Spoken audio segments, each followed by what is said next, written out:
Amir knows that he may be an intense actor. लेकिन सलमान के पास है X फैक्टर। सलमान अपनी दोस्ती के चलते नहीं दिखा रहे छोटे स्क्रीन पर अपने तेवर। And Amir should really thank Salman for this huge favor. Vidya, after the euphoric high, it's now time for a low. Oh no! आप ही की फिल्म का डायलॉग मुझे याद आ रहा है। पॉपकॉर्न जितना भी उछले उसे जमीन पर ही गिरना है।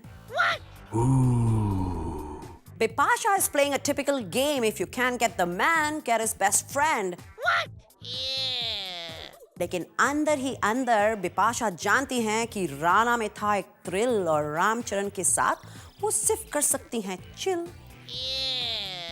Hello and welcome to one more thrilling and fascinating episode of Tantalize. Tushar Kapoor ने कर दिया है अपने ही डायरेक्टर को सू। डर्टी पिक्चर के टीवी पर टेलीकास्ट न होने पर विद्या को नहीं है कोई भी clue. Bipasha has stuck to her new boyfriend like glue. But before all that, let's start with Tantalize number 2. No, 10.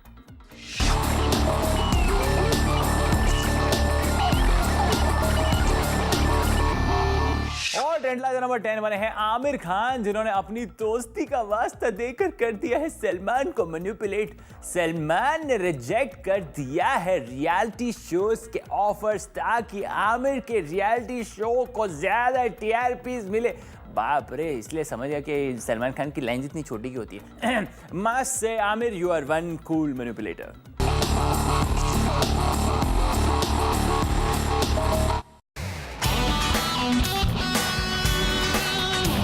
सुनने में आया है कि आमिर के नए टॉक शो को काउंटर अटैक करने के लिए राइवल चैनल्स ने सलमान खान को अप्रोच किया है। चैनल्स चाहते हैं एक खान वॉर, लेकिन सलमान ने अपने दोस्त आमिर के लिए लुक्रेटिव ऑफर्स ठुकरा दिए।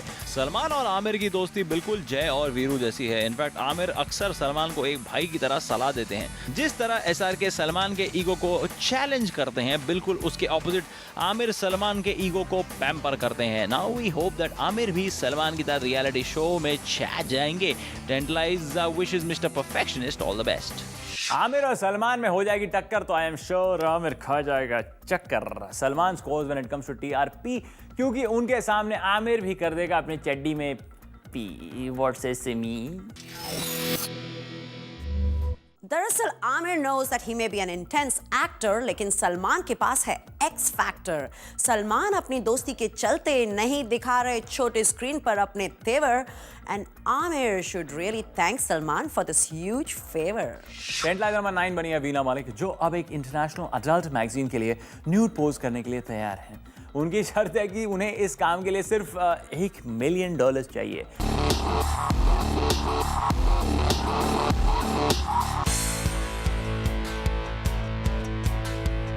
अपेरेंटली वीना अब एक अडल्ट मैगजीन के लिए पूरी तरह से न्यूड होने के लिए तैयार हो गई है।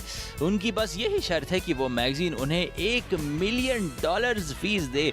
शायद वीना चीप पब्लिसिटी का सहारा लेना चाहती है, और शायद उन्हें पता चल गया है कि बॉलीवुड की टॉप हीरोइंस को टक्कर देना उनके बस की बात नहीं है। तो अब वीना साबित करना चाहती है कि वो एक इंटरनेशनल दीवा है। वीना के इस बोल्ड और बेधड़क अंदाज से पाकिस्तानी मीडिया और वहां के अथॉरिटीज भी वीना से नाराज है। सुनने में आया कि पाकिस्तान में वीना को एक्सट्रीमिस्ट ग्रुप्स ने भी धमकी दी है, पर हिंदुस्तान में वीना को कोई डर नहीं।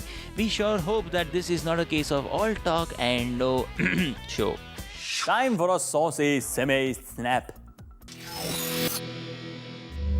हमें तो लगा था Veena that you're 1 in a million, लेकिन तुम तो सब कुछ दिखाने के लिए तैयार हो for just 1 million. Veena, I think your nude pictures are worth much more, so do not settle for less. Tantalizer number 8 बनी है Katrina Kaif, who has finally decided to bury the hatchet with Sonakshi Sinha. पिछले दिनों सलमान को लेकर दोनों के बीच में काफी टेंशन हो गई थी, लेकिन अब लगता है this cold war is about to end.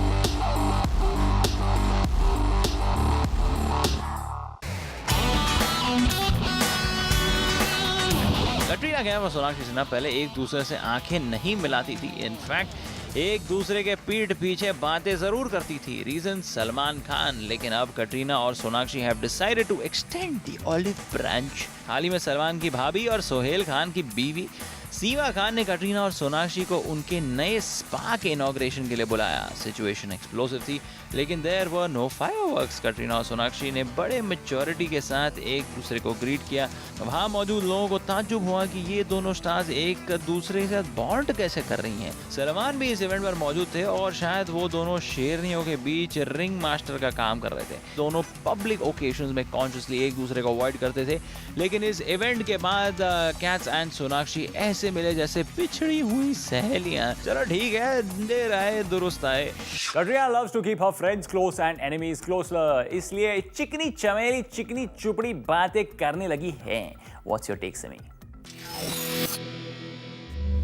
Katrina और सोनाक्षी जान गई हैं कि अब सलमान पर झगड़ा करना है वेस्ट। फेम को कर लिया है दोनों गर्ल्स ने टेस्ट, इसलिए दोनों करने लगी हैं आपस में मीठी बातें। पर how does Salman care? He still enjoying his party भरी रातें। ट्रेंड लाइन नंबर 7 बने हैं शाहिद कपूर, जिन्होंने फाइनली अपने स्टॉकर के खिलाफ पुलिस में कंप्लेंट फाइल कर दी है। ये और वो स्टॉकर और कोई नहीं बल्कि वेटरन एक्टर राजकुमार की बेटी है जानी।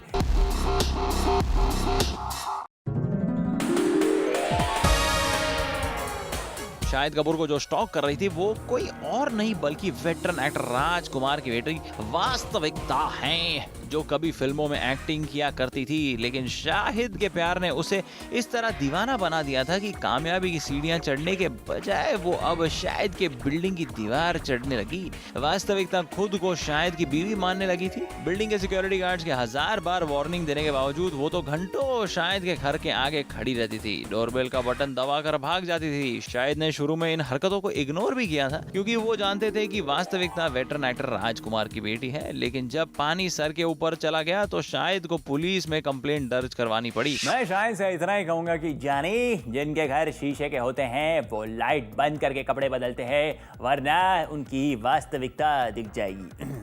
What's your take, Simi? ऐसे कई स्टार्स हैं जो पॉपुलैरिटी पाने के लिए अपने क्रेजी फैंस के बारे स्टोरीज मीडिया में खुद प्लांट करते हैं। लेकिन शायद इज हार्मलेस, वो तो सिर्फ बट पैड्स पहनकर अपने बट को फ्लॉन्ट करते हैं। लगता है कि शाहिद वास्तविकता से भागेंगे तो ही भविष्य में सेफ रहेंगे। ट्रेंड लाइन नंबर 6 बनी है Sonam Kapoor for being royally ignored in a mall. Sonam गई थी एक लैविश मॉल में शॉपिंग करने के लिए और उन्होंने बहुत कोशिश की अपने प्रेजेंस फील कराने के लिए, लेकिन किसने उनकी तरफ ध्यान ही नहीं दिया and she left in a rage. मसक अली की फेम की कली नहीं खिली, वो डैम फूल बन गई।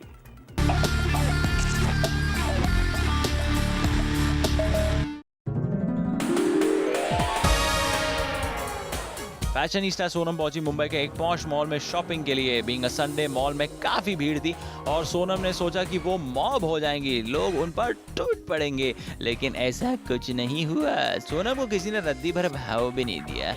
सोनम किसी रैंप मॉडल की तरह पोल का डॉट ड्रेस पहनकर मटक मटक के चल रही थी ताकि लोग उन्हें गौर से देखें, लेकिन उनका ये गिमिक भी काम नहीं आया। कुछ महीने पहले उनके एक सोशल नेटवर्किंग साइट पर लिखा था कि it is impossible to live in Mumbai, I hate it.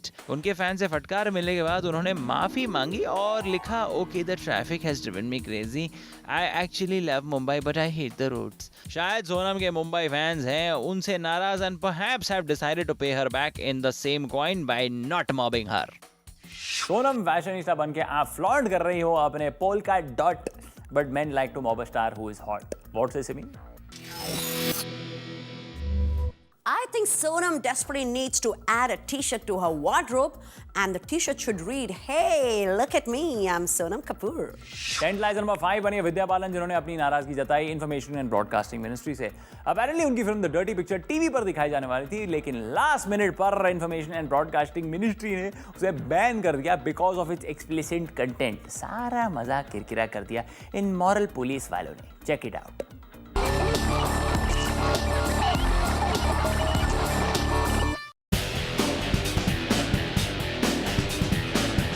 Dirty picture को बॉक्स ऑफिस सक्सेस बनाने वाली विद्या बालन के साथ मॉरल पुलिस ने खेला एक dirty game. Dirty picture television में प्राइम टाइम में दिखाई जाने वाली थी और इंफॉर्मेशन एंड ब्रॉडकास्टिंग मिनिस्ट्री ने पहले तो हरी झंडी दिखा दी थी। इनफैक्ट सेंसर बोर्ड ने 59 कट्स के साथ इस फिल्म को पास भी कर दिया था, लेकिन एन मौके पर I&B इंडस्ट्री ने अपनी टांग अड़ा दी। विद्या का कहना है कि हैरत की बात तो ये है कि जिस फिल्म को नेशनल अवार्ड दिया गया उसी फिल्म को गवर्नमेंट ने टेलीविजन से बैन कर दिया। पूरी फिल्म इंडस्ट्री डर्टी पिक्चर की टीम को सपोर्ट करने आगे आ गए। करण जौहर ने सेंसर बोर्ड के इस मूव को डबल स्टैंडर्ड का नाम दिया। राजेश शर्मा, जिन्होंने फिल्म में विद्या के मेंटोर की भूमिका निभाई है, उनका कहना है कि उन्हें कॉन्डम और सैनिटरी नैपकिन के ऐड प्राइम टाइम में देखने में कोई प्रॉब्लम नहीं होती, तो 59 कट्स के बावजूद डर्टी पिक्चर को टेलीकास्ट क्यों नहीं किया गया? इसका जवाब तो कोई नहीं दे सकता है, लेकिन हम तो यही उम्मीद करते हैं कि ये मॉरल पुलिसिंग जल्द से जल्द बंद हो जाए और कॉमन मैन को मिले उसके हक का एंटरटेनमेंट। मैंने आज 59 कट्स के साथ डर्टी पिक्चर देखी, मुझे कुछ भी समझ में नहीं आया। मेरे ख्याल से विद्या की पिक्चरों का स्लॉट होना चाहिए आफ्टर मिडनाइट, क्योंकि तभी बच्चे सोते हैं और big boys like Mi TV देखते हैं। राइट सभी? Vidya, after the euphoric high, it's now time for a low. आप ही की फिल्म का डायलॉग मुझे याद आ रहा है, पॉपकॉर्न जितना भी उछले उसे जमीन पर ही गिरना है। और टेंडलाइजर नंबर 4 बनी है बिपाशा बासु, जिन्होंने अब एक और साउथ इंडियन स्टार से दोस्ती कर ली है। Is it because he is also a childhood friend of Rana Daggubati? Here no बत्ती तो देयर एटलीस्ट बत्ती।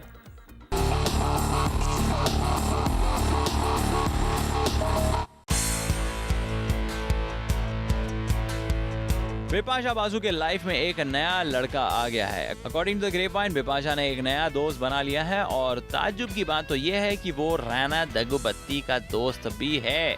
इस सदन सुपरस्टार का नाम रामचरण है और वो रेनाउंड स्टार चिरंजीवी के बेटे हैं। रामचरण को जंजीर के रीमेक के लिए एज एन एक्टर साइन भी किया गया है। जाहिर है कि साउथ से मुंबई आने के बाद उनके मुंबई की सैर बिपाशा ही कराती है। दरअसल बिपाशा और तेजा एक दूसरे को गोवा में मिले। Ram loves Bipasha's company and Bipasha is also very comfortable with him. इन सब रूमर्स के बीच बिपाशा के फ्रेंड्स का कहना है कि नहीं, राम और बिपाशा में कुछ नहीं चल रहा। बिपाशा को राम अच्छा लगता है, पर हमारा मानना है कि राम का राणा दगुबत्ती के साथ कनेक्शन बिपाशा के दिल को मजबूर कर रहा है कि वो उनके बेस्ट फ्रेंड का ख्याल रखे। रामचरण के नाम में कितना डिवोशन है। बिपाशा उसके साथ हमेशा खुश रहेगी क्योंकि वो उसके कदमों में हमेशा रहेगी। व्हाट से Simi? Bipasha is playing a typical game. If you can't get the man, get his best friend. लेकिन अंदर ही अंदर बिपाशा जानती हैं कि राणा में था एक थ्रिल और रामचरण के साथ वो सिर्फ कर सकती हैं चिल। ब्लैक एंड व्हाइट के हम भी दीवाने हैं because we believe in revealing the dark side of celebrities and exposing their white lies. More of this after the break. Malika was first known for her shock value. Now she's only known for her talk value. What? It's okay that she refuses to bend, but what's stopping her is her inability to reinvent. What? Yeah. Tantalizer number 3 बनी है मलिका शेरावत, जिनके तारे फिलहाल गर्दिश में है। प्रियदर्शन के project से उनका आइटम नंबर निकाल दिया गया और फिर उनको एक फिल्म की साइनिंग अमाउंट लौटानी पड़ी और अब सचिन जोशी ने उन्हें रिजेक्ट कर दिया है। What is happening to the poor girl?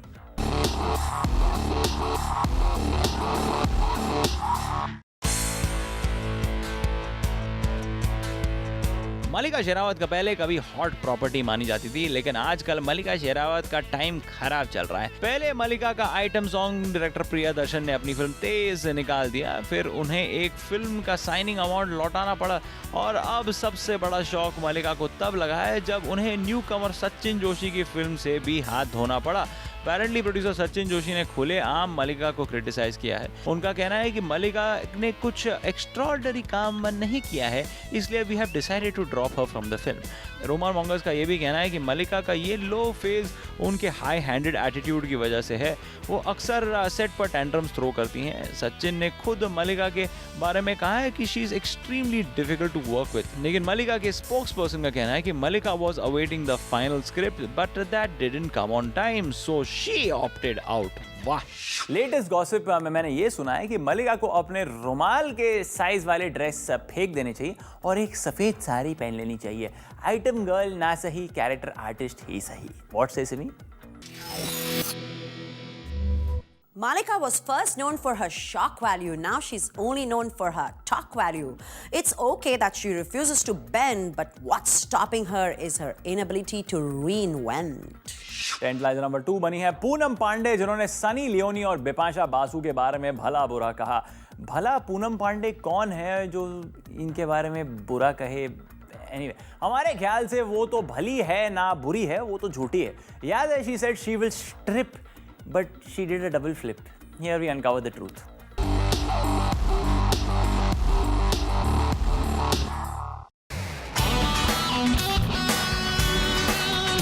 Headlines grab करना कोई पूनम पांडे से सीखे। पूनम ने हाल ही में एक इंटरव्यू में सनी लियोनी को आड़े हाथों लिया और कहा कि मुझे समझ में नहीं आ रहा है कि लोग सनी लियोनी के बारे में इतना क्यों बढ़ चढ़ कर बोलते हैं।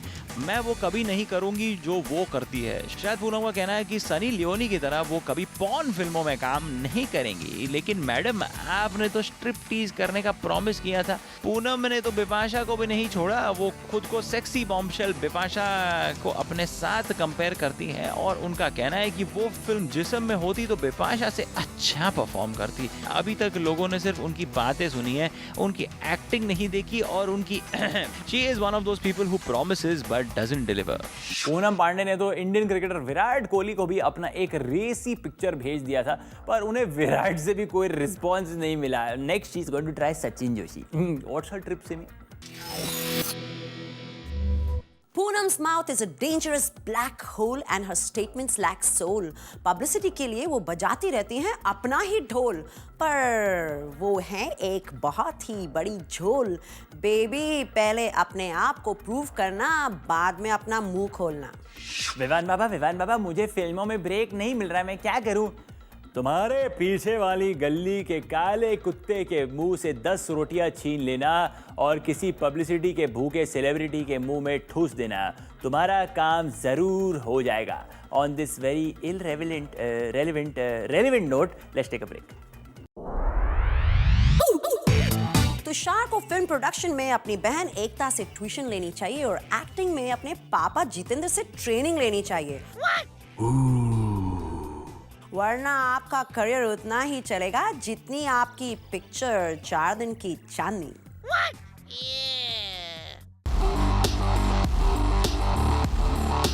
टेंथ लाइन नंबर 1 बने तुषार कपूर, क्योंकि उन्होंने सू कर दिया है डायरेक्टर समीर कार्निक को, जो तुषार से लिए हुए पैसे वापस करने से मना कर रहे हैं।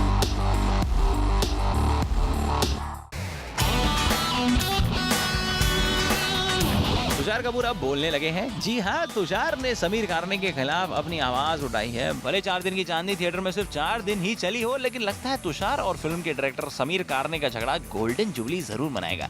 सोर्सेज की माने तो समीर कार्निक ने अपनी फिल्म 4 दिन की चांदनी बनाने के लिए तुषार से 1,70,00,000 रुपए उधार लिए थे, जो वो अब वापस करने का नाम नहीं ले रहे।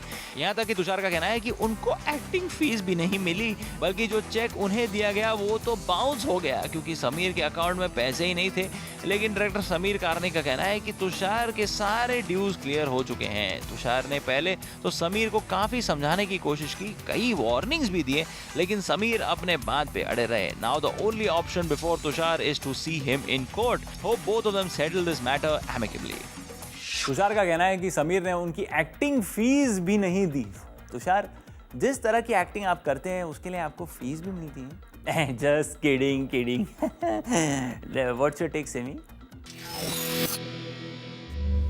तुषार को फिल्म प्रोडक्शन में अपनी बहन एकता से ट्यूशन लेनी चाहिए और एक्टिंग में अपने पापा जितेंद्र से ट्रेनिंग लेनी चाहिए।